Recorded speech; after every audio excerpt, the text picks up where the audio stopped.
Moose Crossing by Stephanie Greene. Narrated by Barbara Lewis. Chapter 1. Moose's Own Sign. Moose was getting out of the tub when he heard the noise. He grabbed his binoculars and ran to the window. Two men were putting up a sign by the side of the road. One man was pounding a metal pole into the ground, and the other man was putting on a sign. Then they got back into their truck and drove away. A sign? Thought Moose. What do we need a sign for? Nothing ever happens around here. He ran through the woods to see what it said. Moose Crossing, he said.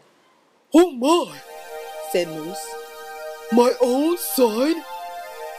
They were two of the most beautiful words he had ever seen.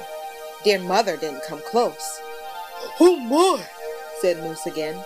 I must be very important to have my own sign. The more he thought about it, the more important Moose felt. People must have noticed his antlers. They had fallen off again, the way they did every fall. But they had grown back more magnificent than ever. Or maybe they had noticed his legs. Moose looked down.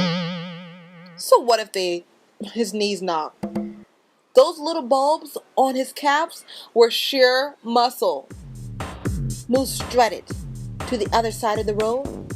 He turned around and strutted back. He struck a pose. Imagine his own sign. People would come from miles around to take his picture. They'd stand in line for his autograph. This was one of the most exciting things that had ever happened to him. Moose could hardly wait to tell his friends, and he didn't have to wait long. Hey, Moose, called a cheerful voice. Are you ready to go? This is a message for all you teenagers out there who are thinking of becoming babysitters. Go online and take the Babysitting Basics course offered by the Red Cross. Do you know where Mommy and Daddy keep the bandages?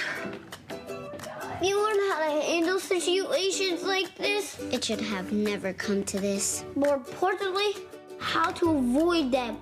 Do you know where Mommy and Daddy keep the fire extinguisher? This is cat food.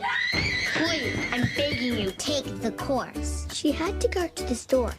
I guess I'll be okay. You'll learn how to take care of kids. Even infants. This is not how Mom does it. Cat food. I'm begging you. Please. Go online and take this course. The Red Cross offers classes that teach the basics of babysitting. In just a few hours, you'll learn how to handle an emergency, the basics of childcare, and how to talk to the parents if something should go wrong. Take the course. Go to redcross.org/babysitting and register today. Chapter 2. A Falling Out. It was Heldy, his best friend. You wouldn't believe it, said Moose. Come and see.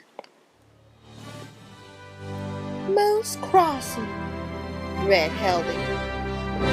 Where did this come from?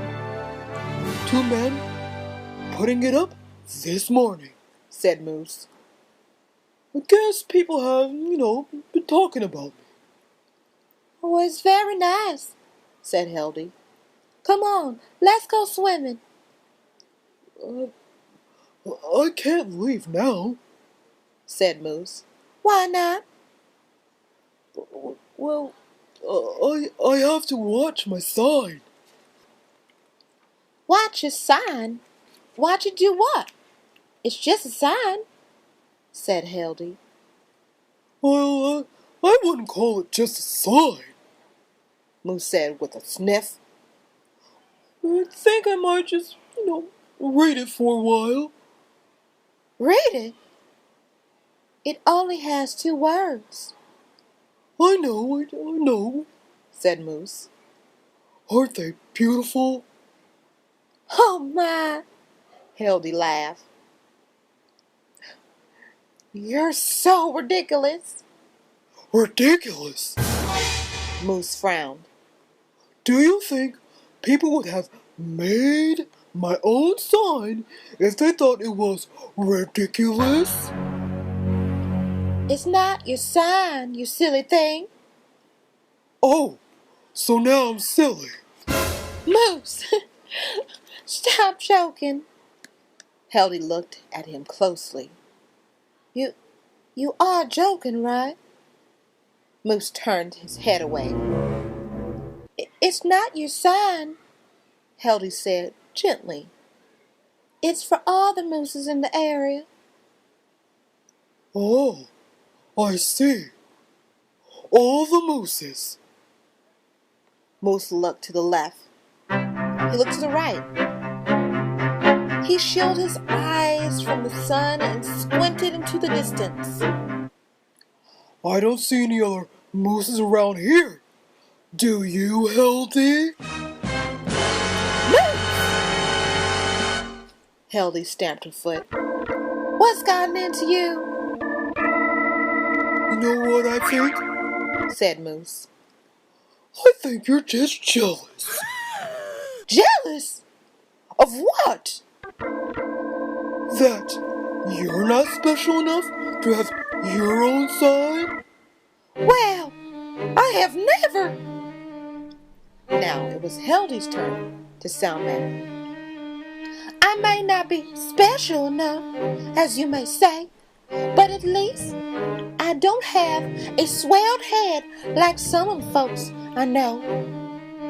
Sticks and stones may break my bones, but words will never hurt me, said Moose.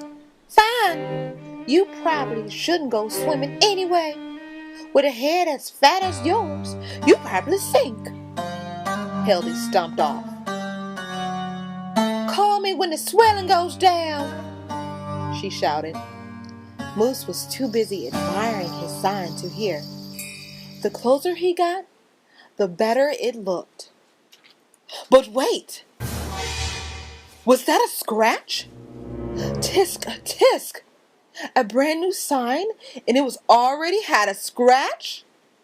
Oh, he'd have to get his furnishing polish and a rag, maybe some silver polish for the pole.